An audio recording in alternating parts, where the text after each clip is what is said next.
And great.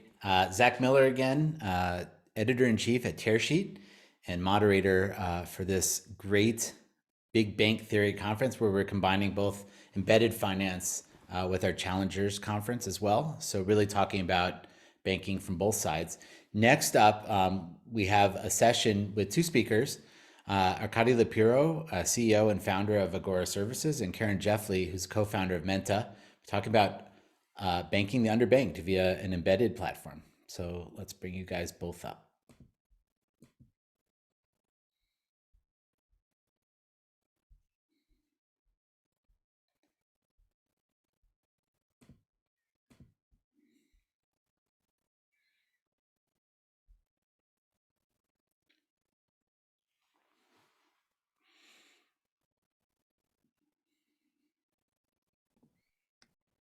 Hi, Arcady. Good to see you. Can you hear us? Good to see you, Zach. Good to see you again. We're waiting for Karen to come up.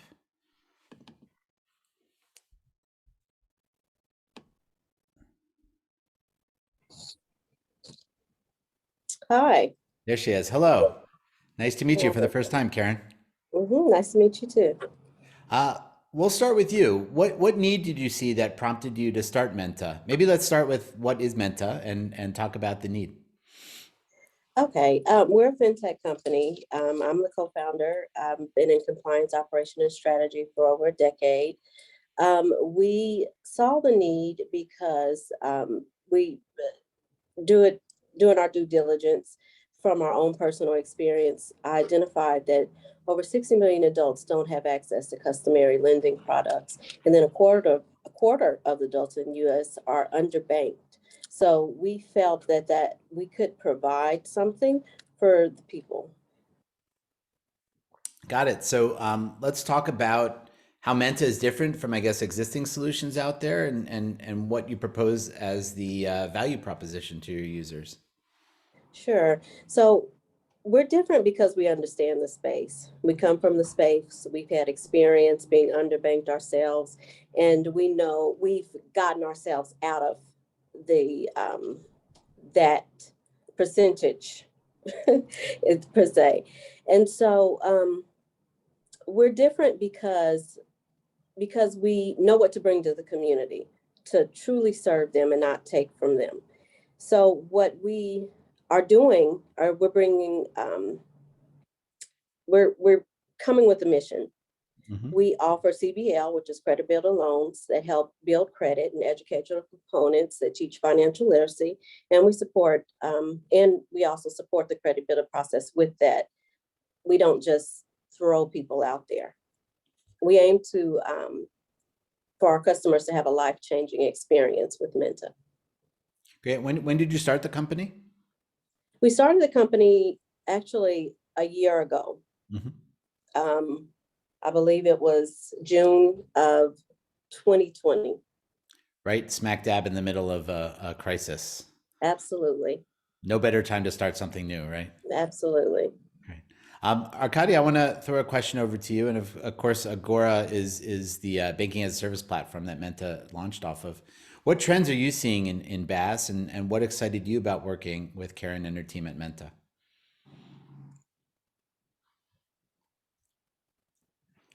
Don't hear you. Oh, you're on mute. Sorry, Arcady. I think you muted me. I did not. It happens to everybody. I did not. It's fine. It's fine. Usually it's my wife who is muting me, but that's fine. She's allowing you, allowing that you can do it. It's an interesting time for bank as a service, embedded fintech, embedded finance, and because what's going to come down the road, it's like there are a lot of players, but what's the difference between the players? Mm-hmm. That's a key thing. So I'm not going to define what is this kind of terms, but the trend is all of the bank as a service, they started the main product, and right now they're looking to extend to other product, other services. And when you're a prospect or you're fintech, you look at the different providers, you often ask the question, what's the difference between all these providers? So just to present very briefly what is Agora, because what's the key difference with the other. From day one, we were built in the mindset to power a challenger bank. So we were built for a challenger bank from scratch the entire platform. And we have repositioned this infrastructure as a solution for other banks, other fintech. And aside that, we have built a complete ecosystem. And when I say that, I built a challenger bank myself 2 decades ago, and we grew it to over $20 billion deposit. So I'm just duplicating the same mindset by saying, what would my client do and what we would do? So that's why we're much more than a bank as a service. So what is the trend? The trend that I see, it's more partnership for different bank as a service provider, and down the road to become global by seeing not just the US, but how they can do worldwide. And when I say that, because some clients will become worldwide with a multi-zone. That's a trend that I'm seeing. And what about Menta that excited you to work with them? That's a good question. As you mentioned, Zach, there's a lot of players that are going in this challenger bank. They're all doing the same thing. It's what I call the vanilla plane. And I'm not going to say any name or throw any name, but in the underbanked sector, there are some certain players that raised a lot of money. But when you analyze their offering, what do they say? We're going to provide financial education. I don't see which one, but okay. And what they provide is a vanilla plain checking account with free access to ATM. What Menta is going to do from day one, it's a credit builder loan. That means not just like how to build a credit score, but really like a product. And that's why we were excited, because our focus was bank and credit union. And a lot of fintech were reaching out to us, and I didn't really understand why. And then I dig into the system and the different bank as a service by saying they didn't have a complete offer than us. And why we went with Menta, not the other one, because they're going to day one to provide a solution that is needed by this segment. So it's not just to build a vanilla plain product was not exciting for us. We are kind of also, we are corporate, we're looking for profit, but we want to build something which makes sense. Impactful. And I like that terminology, Valley of the Plain. We call it a sea of sameness in certain sectors. So I appreciate that. Karen, I want to go back to you and ask you, obviously you were in the market looking for a partner to build Menta. What led you to choose Agora? And I guess what did they bring to you that other platforms might not have? Well, the most important thing with Agora is that they were going to work with our timeline. We like to move in a speedy pace, and they were well equipped and ready to move with us. So that was the number one thing. And then they had immense knowledge on the industry and the tech field. We wanted somebody that understood where we were at and help us also define where we were going with our tech needs. So that was something that was very valuable for us. They had immense knowledge of the industry and offered the most products that they already had that were built. So it was almost like coming to a one-stop shop. And we value them as a real partner. They share the same values as we do, and they'll grow with us. And that was something that was really important to us. So what was the cycle time? You mentioned that it was important for you to get to market quickly. So you started the company last year, you mentioned. Right. Can you talk us through the timeline a little bit? Okay, so when we spoke with other providers, they had us on a 6-month with the tech, because of course we had a lot of other things that had to be deployed. So on the tech part of it, it was already 6 months almost to even start. So that was a big thing. And Agora was ready now. So that was something that was extremely valuable for us, extremely valuable, because we were ready now. That makes a lot of sense. And you got Arcady, a relationship with Arcady with it. So I can see the value there. Yeah. He's great. Going back to you, Arcady, how does modular banking work, and what services does Agora offer to enable FIs like a Menta to stay competitive? So before talking about modular banking, let's take the existing situation. You're a traditional legacy bank, you're working with a legacy infrastructure. And on the other side of the spectrum, you see this challenger bank, which are working with the same infrastructure, but they put like a front end and a certain level of middleware. And you have a challenger bank, and you have a mega bank, and the mega bank are looking to go in the same direction. And these two players, they have unlimited budget from VCs or from this mega bank. So now you're a credit union community bank, 8,000 institution in this country, you're stuck and you cannot move. You don't want to change your core. So certain players are thinking about replacing the core. It's not happening. And I did that in my past. When I built the online bank, we also built the ancestor of bank as a service. That was 2 decades ago, and we grew the business to $60 billion asset under custody. The trend is not happening. So now what is your solution? Stay where you are, switch to another one, it's not happening. And we are coming with a third option, which we're calling modular banking. So what does it mean? And this is kind of similar, the previous presenter when he mentioned the API, the additional services, the infrastructure. So it's very like it's the continuation. It's if you're coming with a new offer, which is saying you can have access to all this kind of block. It's like a Lego box with different service. And we do that in a one-stop shop with API. And the banks and the legacy institution have basically kind of two options. They can build. So they define a use case, and it's exactly what Menta did with us. They say, we want to do a CBL with a sub-account created in real time, with in real time issuing a virtual card, and in real time transferring between accounts and with a calculation. So we can build the program with this modular bank approach. Other thing, it's like it's based on our Lego. We built ourselves white label solution, like a green light or breaks, but fully white label.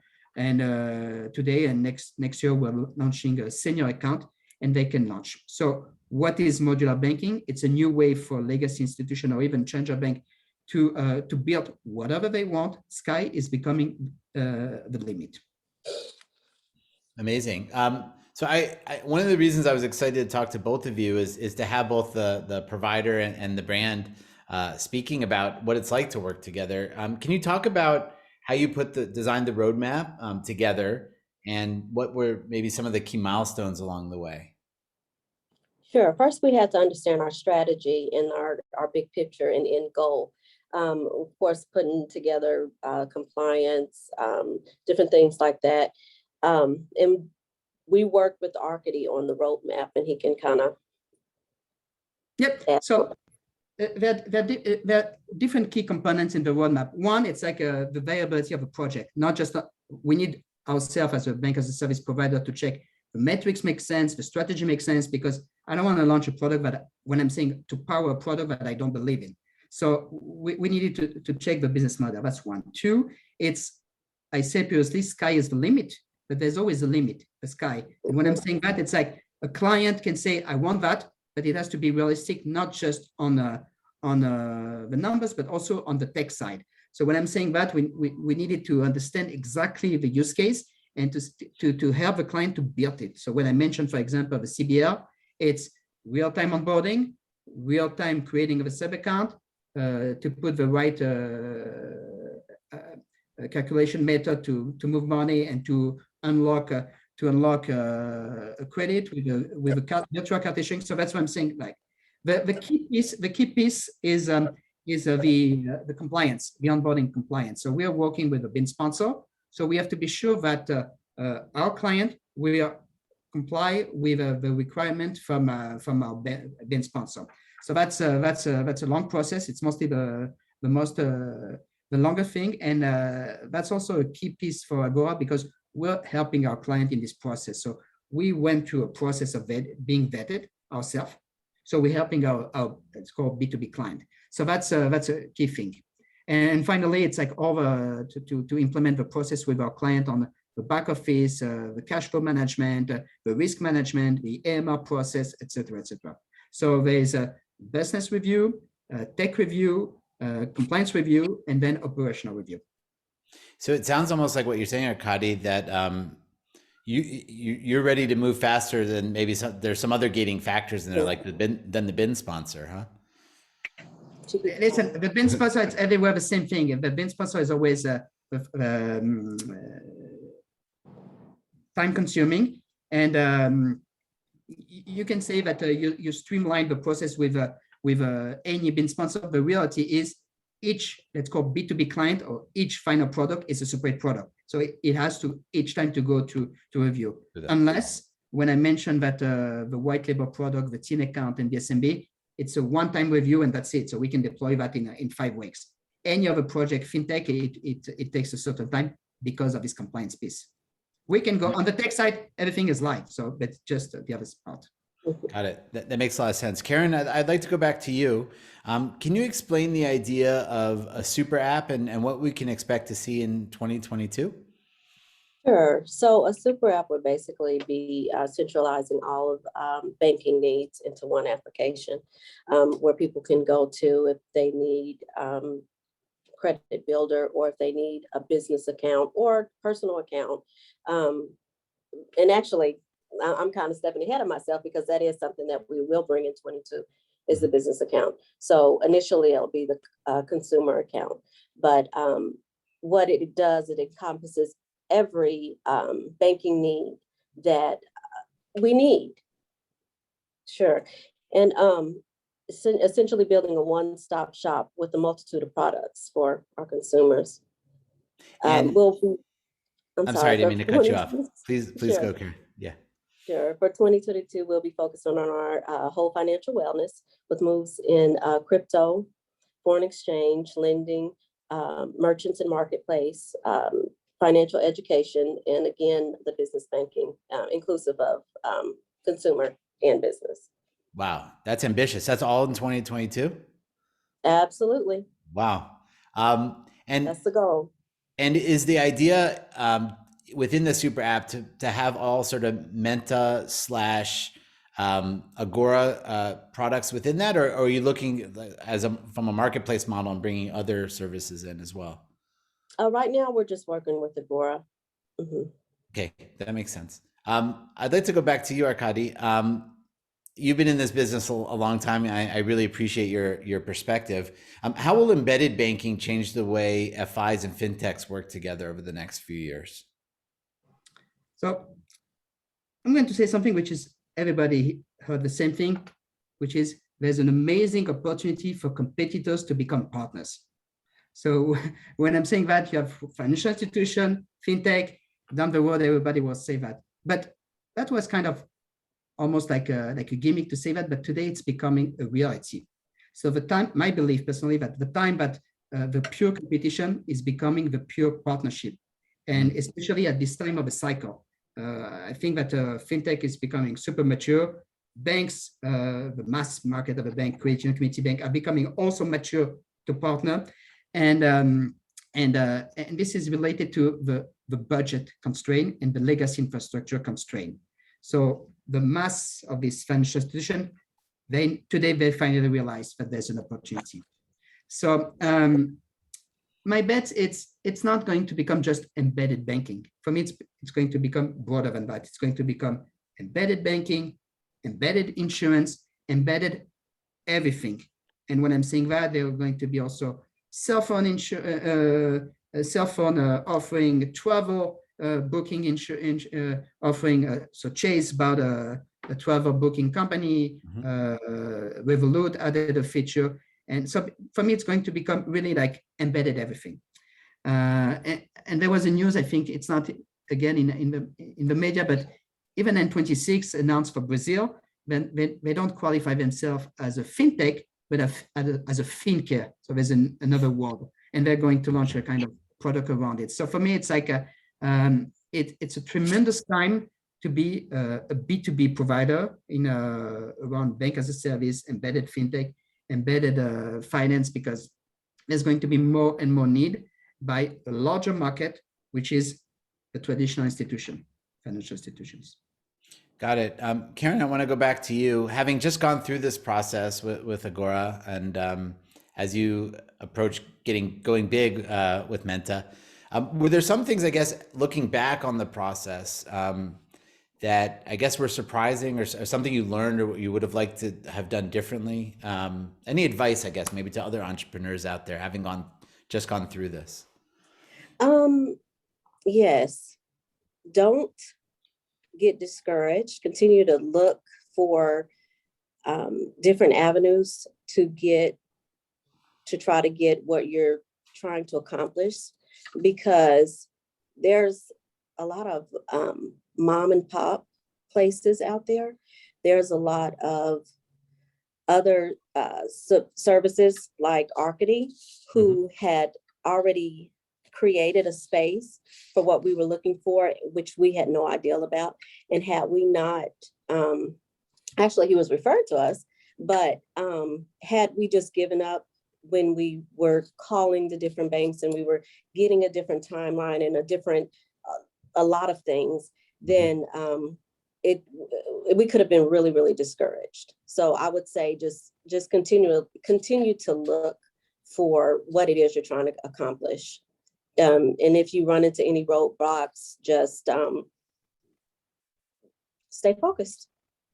Stay focused. Because there's service providers out there, and there's niche products out there. That's great. I appreciate that story. Arcady, I want to go back to you and ask you what's up next. What's 2022 look like for Agora? Well, a lot of things. How to start?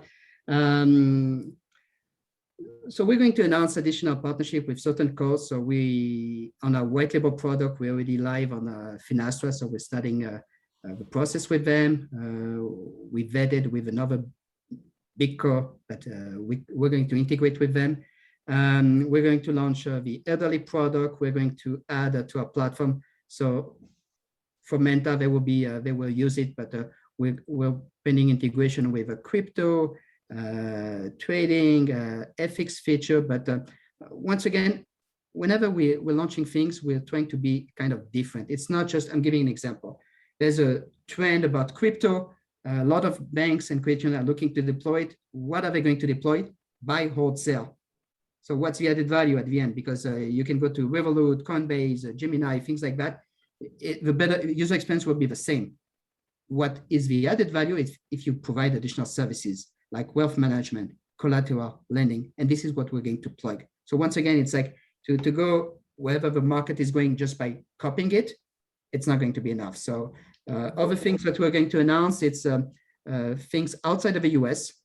So we signed a partnership for the Middle East with a large group. We're going to communicate more in the coming months. So basically, they're going to launch a bank as a service in the region. We're going to power them. We're looking at certain deals in Africa, LATAM. And when I'm saying we're looking, it's like the funny thing, it's like people are reaching out to us.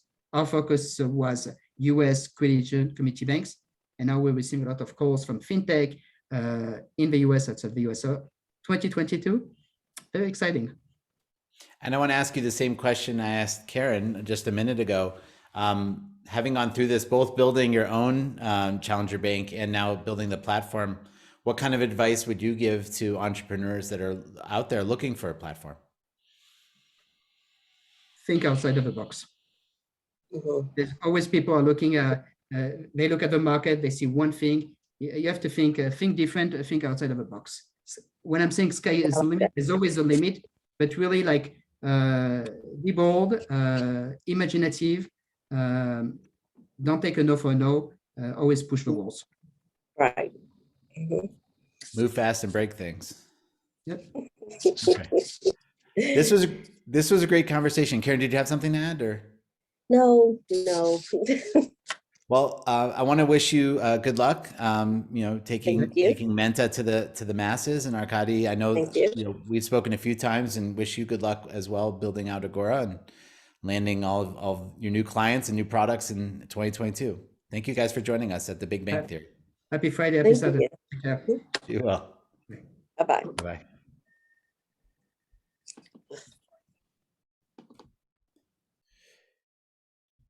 Great.